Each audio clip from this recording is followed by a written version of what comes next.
ada sedekah yang haram. Kata siapa sih? Di mana? Emang ada ya sedekah yang haram? Kayak gimana? Emang ada sedekah yang haram? Kata siapa ya? Gue baru dengar. Dengar-dengar katanya ada sedekah haram.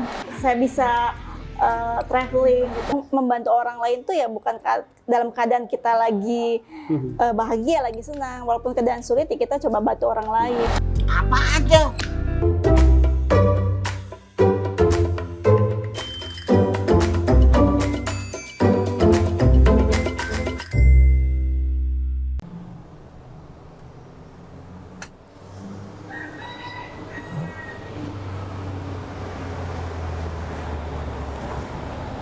Assalamualaikum warahmatullahi wabarakatuh. Sahabat Bang Zul, pada hari ini kita akan mendatangi seorang pengusaha muda.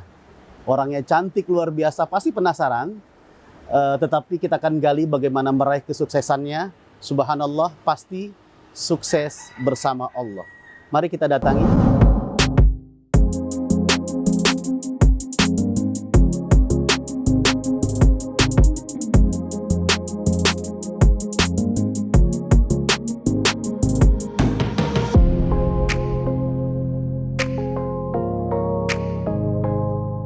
Sahabat Bang Zul, alhamdulillah sesuai dengan janji kita, cerita Bang Zul pada hari ini kita menemui salah seorang pengusaha muda. Luar biasa cantiknya, bisa dilihat, alhamdulillah. Dan kita akan menyapa beliau. Assalamualaikum warahmatullahi wabarakatuh. Apa kabar, sehat? Alhamdulillah. Alhamdulillah. Namanya kayaknya mirip-mirip nih kita, couple. Iya, ya. Nama aslinya Zulfa ya? Zulfa. Bisa manggil apa ini? Zulfa aja kali ya? Zulfa ya. Kalau menurut saya, bagaimana kalau Mai saja? Mai apa tuh, Ustaz? My love. Aduh, pintar Baik. juga satu Jomal. Baik, baik. Senang sekali bisa bertemu dengan Teh Zulfa ya, mungkin. Sebenarnya apa sih usaha di bidang apa yang sekarang sedang dikelola oleh Mbak Zulfa ya? Teh Zulfa dari ini. Sekarang ya. Saya ini owner salah satu perusahaan travel, tour and travel. Karena pandemi, jadi saya pivot ke bisnis online, bergerak di bidang fashion untuk saat ini. Ya. Oke, berarti dulu sempat menggeluti bidang travel. Bisa diceritakan awal mulanya, apakah memang perusahaan itu memang dari keluarga atau merintis sendiri? Bagaimana pendidikan Mbak Zulfa seperti apa, Teh Zulfa seperti apa? Silakan mungkin. Ceritanya panjang. Bagus ya. banget ceritanya. Panjang Belum. Ya. Jadi awalnya itu saya backgroundnya nggak ada sama sekali bisnis ya. Jadi dulu tuh nggak kepikiran mau bisnis malah. Dulu itu saya seorang guru. Alhamdulillah guru ya, luar biasa. Guru honorer ya. Guru honorer yang bercita-cita ingin keliling dunia. Pengen ngeliat dunia lain gitu ya. Tapi kan kondisinya yang tidak memungkinkan, apalagi gajinya kan 200.000 gitu Oh, kan. saat itu masih 200.000 ya. Mungkin saat ini masih juga masih banyak ya. Honorer itu perlu juga pemerintah memperhatikan para guru-guru honorer ini. Dari 200.000 keinginan cita-citanya, impiannya untuk keliling dunia mungkin ya, ke luar negeri dengan 200.000. Apakah mungkin itu? Teh Zulfa? Dulu sih kepikiran itu kayaknya nggak mungkin ya gitu kan, karena boro-boro ya keluar negeri, keluar kota aja kayaknya mesti mikir lagi kan. 200.000 keluar rumah juga mungkin deg-degan gitu ya, karena mahal semua sembako ya. Ya jadi tapi hal yang selalu saya lakukan saat itu memvisualisasikan, membayangkan saya keluar negeri gitu. Saya bisa traveling gitu. Nah kalau misalnya dulu tuh kalau ada tiket-tiket murah atau ada iklan, dia suka ngeliat gitu kan, suka cek-cek. Padahal belum kepikiran tuh uangnya dari mana gitu kan. Tapi alhamdulillah berjalannya waktu, saya berkesempatan hijrah ke Jakarta, saya kuliah gitu ya, saya kerja sambil kuliah dan Kerja singkat. bukan guru lagi ya? Bukan di manajemen dakwah Ustadz. Alhamdulillah. Sempet juga di stasiun TV ya. Nah, singkat cerita, alhamdulillah gitu saya akhirnya punya tour and travel sendiri. Itu pun berkat silaturahmi. Jadi saya itu kerja di salah satu manajemen Ustadz. Di situ di samping kantor saya ada perusahaan tour and travel. Ada seorang ibu yang keluar dari kantor tersebut gitu ya, terus mampir ke kantor saya, ngobrol dengan saya. Nah, si ibu itu ceritalah bahwa beliau tidak bisa berangkat karena tour and travelnya itu tidak ada jadwal keberangkatan yang beliau minta. Akhirnya saya komunikasi, saya menjalin silaturahmi, saya bilang saya akan bantu ya Bu, saya akan rekomendasikan beberapa travel yang amanah gitu. Nah, akhirnya beliau bisa berangkat dan puas ya. Kemudian repeat order, disitulah mulai sedikit demi sedikit saya menjalani bisnis travel. Mulai dari awal ya, mulai dari benar-benar ya hanya sebagai agent aja, marketing aja gitu. Itu pun enggak. Luar biasa ya, kalau kita lihat dalam sisi agama memang dari 200.000 yang tidak mungkin impossible menjadi mungkin terjadi, kun kata Allah terjadi dengan optimisme ya, husnuzon kepada Allah, kemudian silaturahim tadi ya. Betul. Luar biasa. Man sarrafa ayyubsata fi rizqi wa in saya fi athari falyasirrahim. Barang siapa ingin diluaskan rezekinya, panjang umurnya, silaturahim. Itu terbukti ya, sahabat Zul, bahwa optimisme, husnuzon kepada Allah dan kemudian menjalin tali silaturahim membuka akses kita pada stakeholder bisa mendatangkan rizki. Baik, kemudian masa pandemi saat ini kan kita tahu bahwa semua usaha Allah uji, ya kan? Dari yang halal sampai yang haram, mungkin kafe-kafe apa diskotik semua tutup ya atas izin Allah semuanya. Bagaimana bisa survive kembali? Ya ini ujian bagi kita pelaku bisnis di bidang pariwisata, tour and travel ya, ini berasa banget ya. Kalau orang lain mungkin ada penurunan omset ya, mungkin kafe ada penurunan omset. Tapi kalau tour and travel ya bener bukan lagi tidak ada omset, tapi memang ya tutup gitu. Iya, karena kerannya ditutup oleh pemerintah Arab Saudi ya. Betul, gitu kan. Sempet kebingungan juga sih mau ngapain gitu kan. Tapi kan kembali lagi kita harus positive thinking sama Allah ya. Ini challenge buat kita untuk terus berkarya, ini mesti ngapain. Nah, ini ada cerita unik sih Ustadz. Yeah. Sebenarnya itu dulu saya punya bisnis online shop. Waktu saya menjalani bisnis tour and travel hanya sekedar hobi gitu. Ya niatnya cuma kayak ya udah deh have fun, saya punya bisnis selain travel, tapi tidak terlalu difokuskan gitu ya. Dan niatnya juga waktu saya bikin online shop itu hanya untuk apa ya, keren-keren aja gitu ya. Kayak yang lain gitu, iya mengisi waktu luang gitu, punya fashion online kayak gitu sih. Nah, puasa kemarin kan kita ada program penggalangan dana untuk COVID ya. Nah akhirnya itu ada sisa-sisa baju online shop dulu, saya sedekahkan semuanya. Saya cuma minta keberkahan deh waktu itu, nggak pikir mau bagaimana ya. Saya sedekahkan. Setelah itu ternyata Allah mengganti berkali lipat. Di luar dugaan. Nah, awalnya saya pivot ke bisnis fashion ini, jadi karena kan kita di rumah aja tuh kan, terus kan butuh apa sih yang dibutuhkan di rumah gitu kan. Jadi sebenarnya Allah ada hikmahnya ya sebenarnya ya. Dengan ada pandemi ini, jadi orang yang gagal gaptek teknologi, nggak paham, guru-guru termasuk honorer yang tadinya nggak bisa mengoperasikan komputer atau bahkan teknologi informasi dan lain sebagainya, mau nggak mau. Siswa-siswa juga seperti itu kan, dan kemudian peluangnya juga tadi di online ya. Jadi artinya tadi terus untuk berusaha mencari peluang, move on ya dari tadi keterpurukan di travel, dan kemudian yang luar biasa tadi menggerakkan sedekah tadi, melaksanakan sedekah. Memang sedekah itu luar biasa ya. Allah janjinya itu kan matalul ladzina yunfiquna amwalahum fi sabilillah kamathali habbah anbatat sab'a sanabil, sampai 700 kali lipat, luar biasa. Nah itu memang yang kata kunci mungkin ya, selain optimis pada Allah.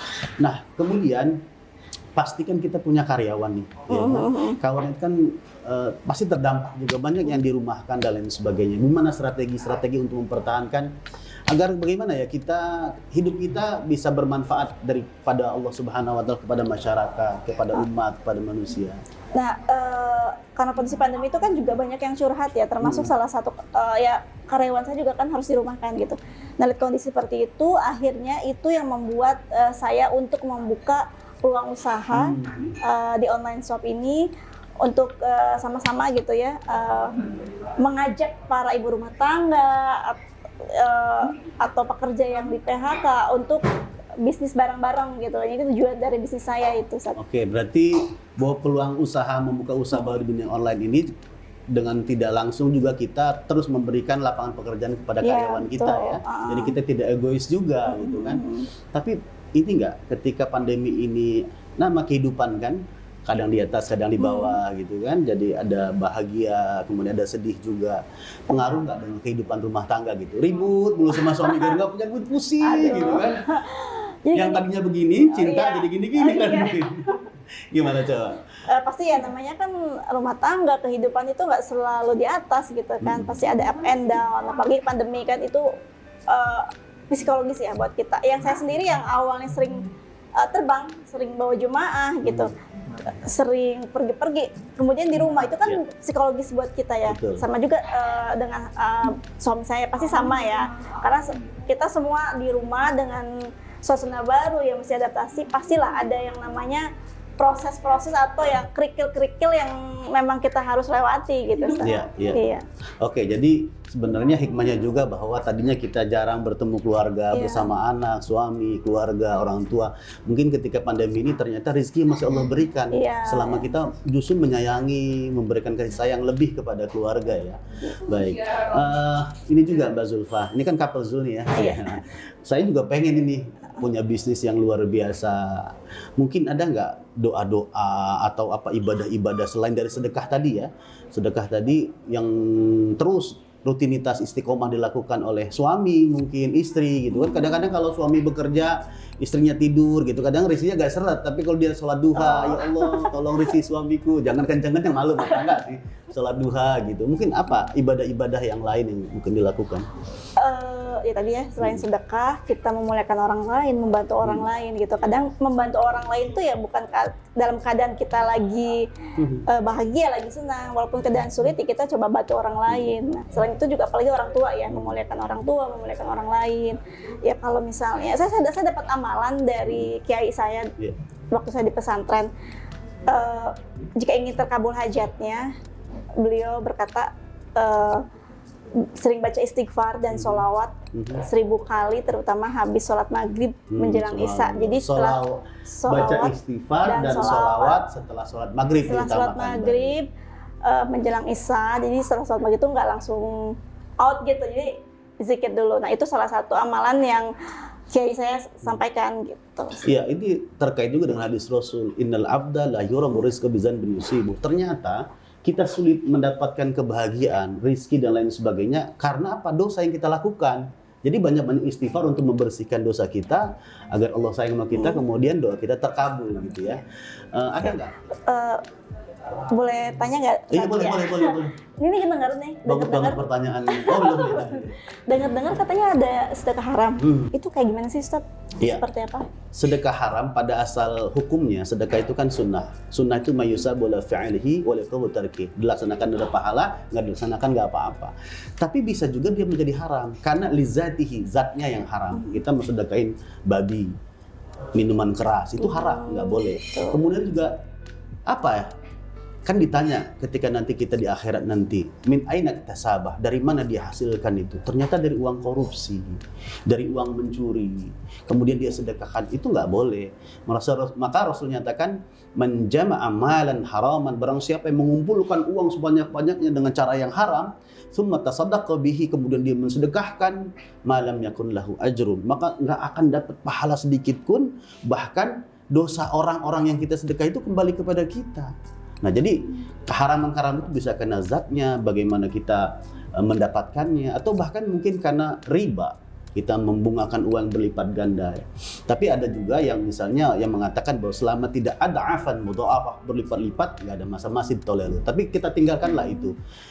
Pasti kan ada pengalaman. Ada yang mau meminjamkan uang dengan cara lintah darat atau riba. Itu dijauhi atau pernah nggak mengalami itu? Lintah kali ya? Ya, lintah ketika kita masih susah kan, ketika terpuruk sama suami, biasa suami juga senyum ke kita, sekarang udah kagak merenggut, kita juga biasa jalan-jalan kan gitu kan? Alhamdulillah sih selama ini kita menjauhi riba karena kan riba itu sama dosanya sama dengan berzina orang tua ibu sendiri gitu. Jadi alhamdulillah saya dengan suami saya berkomitmen untuk jauh dari riba. Ya kita komitmen untuk menjauhi riba gitu. Salah satunya ya kita menutup kartu kredit, menggunting Oh, ya iya, itu, betul. terus tidak lagi mencicil barang-barang, kredit-kredit, karena kita lebih nyaman ya dengan apa yang kita punya dibanding kita mengkredit gitu. Betul, Lebih karena tenang aja kebahagiaan itu bukan karena banyaknya harta ya, tetapi bagaimana kita menekan hawa nafsu. Gitu. Kita kaya, tadi nggak punya mobil, wah kemudian kita paksain beli mobil, susah lagi nyicilnya kan? Udah mapan bisa beli mobil, keinginan lagi, pengen lagi punya pesawat terbang, cari lagi, nyicil lagi. Jadi nggak pernah dia bahagia hidupnya. Jadi kebahagiaan itu termasuk ada di dalam hati kita sebenarnya. Baik, itu luar biasa loh. Kemudian ngomong-ngomong sudah punya putra atau putri? Sudah. Alhamdulillah, nggak kelihatan ya. Jadi sahabat Zuli bisa patah hati nih sebenarnya. Jadi sangat beruntung banget ini seorang suami yang memiliki istri yang luar biasa cantik dan mau bekerja. Karena kan ar-rijalu qawwamun 'ala bima anfaqu. Jadi suami itu yang punya kewajiban mencari nafkah. Kalau istrinya mencari nafkah, waduh luar biasa. Mungkin ada pengalaman spiritual lainnya, misalnya ketika keterpurukan ini terjadi, kan masih bingung kita kan, masih mau bisnis apa lagi gitu kan. Kemudian omset kita turun, bahkan berhenti sama sekali, tidak ada lagi yang umroh, yang haji saat ini karena pemerintah menutup keran. Nah, bagaimana bisa cara menemukan tadi selain silaturahmi, ada nggak misalnya sholat-sholat malam yang dilakukan, doa-doa yang khusus selain istighfar tadi dengan selawat? Saya juga belajar tuh konsep pola pertolongan Allah. Pola pertolongan Allah. Jadi kalau kita dalam kondisi terpuruk disarankan untuk riyadoh 40 hari berturut-turut. Isinya apa sih gitu kan? Di situ ada tahajud, kemudian sholat hajat, sholat taubat, membaca surat Al-Waqi'ah, puasa Daud gitu. Duha ya. Waduh, luar biasa. Itu riyadoh. Paket komplit itu. Iya. Riyadoh itu kan kita berusaha untuk terus riyadoh itu olahraga. Jadi dari awal, dari kita jalan sedikit pelan-pelan, kemudian lari-lari kecil, kemudian lari kencang, itu harus perlahan-lahan ya memang. Apalagi banyak sampai puasa Nabi Daud ya, luar biasa. Baik. Teh Zulfa, mungkin dari sahabat-sahabat Bang Zul ada yang pengen mencoba memulai usaha seperti Teh Zulfa ya. Ada nggak tips-tips agar bisa berjalan usahanya, meminimalisir kerugian dan lain sebagainya, agar kuat hatinya untuk mau berusaha. Kemudian ketika ditempa dengan permasalahan tetap survive tadi. Tips-tipsnya seperti apa? Jadi gini, untuk teman-teman yang... Gimana kalau gitu aja? Bagi teman-teman yang mau mulai usaha, pertama niat dulu ya. Kita benarkan niat dulu. Kita niatnya mau apa nih, mau usaha. Karena itu niat kita itu mempengaruhi nanti, mempengaruhi. Kalau sahabat dulu niatnya mau ke KUA nih kayaknya nih. Niatnya pertama niat. Ya, niat. Luruskan niat mau berusaha. Luruskan niat. Bukan buat apanya sombong-sombongan itu bukan ya. Jadi niatnya usaha mencari rezeki ya. Itu pertama niat, yang kedua mental yang kuat. Mental yang kuat. Karena kan bisnis itu ya seperti roller coaster ya. Up and down-nya pasti ada. Nah, itu perlu mental yang kuat untuk bagaimana kita menghadapi pas lagi di bawah gitu ya. Kemudian yang ketiga belajar, jangan berhenti untuk belajar gitu. Karena jangan sampai bisnis kita ini ikut-ikutan tanpa ilmu gitu. Nanti kan siap-siap mengalami kegagalan kalau kita nggak ada ilmu sama sekali gitu. Kemudian selalu libatkan Allah dalam proses bisnis kita, selalu menggunakan marketing langit gitu, Ustaz. Oh, luar biasa. Marketing langit, sahabat Bang Zul. Jadi subhanallah, sukses bersama Allah, hadirkan Allah, marketing langit, hadirkan Allah dalam setiap kehidupan kita, mengeluh hanya kepada Allah, jauhi sesuatu yang kemusyrikan, tapi yang tadi riyadhah, belajar untuk terus mau bagaimana menggapai keridhaan Allah Subhanahu wa taala. Sampai puasa Nabi Daud, 1 hari puasa, 1 hari tidak, 1 hari puasa, 1 hari tidak. Luar biasa. Baik, Teh Zulfa, tadi kita udah dengar ya, sahabat Bang Zul juga sudah dengar semua bagaimana proses perjalanan dari awal sampai dengan saat ini. Dari travel, ya kan guru-guru dulu ya, guru honorer, travel, ya. Kemudian sekarang bisnis online. Nah sekarang saya mau tanya, bisnis online-nya itu berupa fashion kan, itu desainnya siapa, produksinya dari siapa, kemudian contohnya seperti apa, bisa dijelaskan ke kita? Jadi kita produksi sendiri ya, Iya. Fashion muslim dan muslimah. Oh khusus baju muslimah? Enggak juga sih, homeware, baju rumahan juga ada, Baju jadi rumahan lengkap ada. gitu, fashion lengkap ya. Iya, iya. Nah kebetulan ini saya juga bawa, contohnya Oke, tim mana tim? Nah, oke. ini Alhamdulillah. contohnya Stad yang diminati ibu-ibu, Wih, cakep ibu-ibu ya. zaman now, istri-istri zaman now. Iya, Nah ini iya, one iya, set iya. yang ready to go, bisa di Jadi, rumah, bisa Iya, keluar. makanya saya tadi ngomong daster dihilangin aja. Oh, Pakainya oke. ini maksud saya kan tadi. Ini one set ya, jadi atas bawah Bisa gitu. dibuka? Boleh, Bisa dibuka? boleh, Oke, boleh, luar boleh. biasa. Ini favoritnya para istri kalau di rumah, jadi nggak Masya ribet, Allah, udah iya, panjang. iya, Kalau misalnya dia mesti keluar gitu, tinggal langsung aja. Oh. Ini bahannya adem. Oh bentuknya seperti daster gitu ya, tapi yang kekinian? Enggak? Ini kekinian Oh. ya, Oh, piyama iya. kekinian. Oke, luar biasa. Wah, kelihatannya adem nih ya. Ya, emang kita didesain untuk nyaman di rumah, nyaman juga keluar gitu. Longgar ya, Iya. jadi nggak terlalu Ini saya udah siap-siap ini. Buat booking sahabat buat istri. Bang Zul. Istri udah nanti pas saya telepon ini. Iya, nama brandnya Oh ini apa ini? brandnya namanya Fahaya. Fahaya. Fahaya. Fahaya. Mau cerita? Ya, Fahaya. Fahaya itu diambil dari nama suami kah, nama anak kah, atau XXXX gitu. X. Saya bikin nama Fahaya ini lama gitu, Oh. dan konsultasi dulu dengan ahli nama dan logo Pak Teguh Chandra. Nah, karena saya perempuan, jadi saya cari nama-nama putri atau ratu. Gitu. Putri atau ratu ya. Ada kan nama Putri Haya. Terus Fa-nya itu dari nama saya Zulfa, Oh, Zulfa. diambil, jadi Fahaya. Cuman karena nama saya kan Zulfa pakai Fanta, jadi biar lebih menarik, Fantanya diganti Falco, Fahaya, Falco, iya. seperti itu. Kalau dalam bahasa Arab, hayun itu kan hidup. Iya. Fahaya, maka dia hidup. Iya, betul. Jadi insya Allah dengan niat, Amin. mudah-mudahan fashion show ini akan terus berkembang, Amin, kemudian amin. bisa mensejahterakan masyarakat, manusia, semua umat, dan lain Bisa sebagainya. bermanfaat. Bisa bermanfaat. Bagi orang banyak. Baik. Sama Ustadz juga begitu, kalau dapat rezeki langsung diinfakkan kepada istri dan anak-anak. Sahabat Bang Zul, akhirnya telah selesai kita bagaimana menggali hikmah pelajaran yang kita bisa petik dari kesuksesan seorang wanita muda, pengusaha muda yang cantik dan luar biasa, terus menghadirkan Allah dalam kehidupannya, sukses bersama Allah, subhanallah, sukses bersama Allah.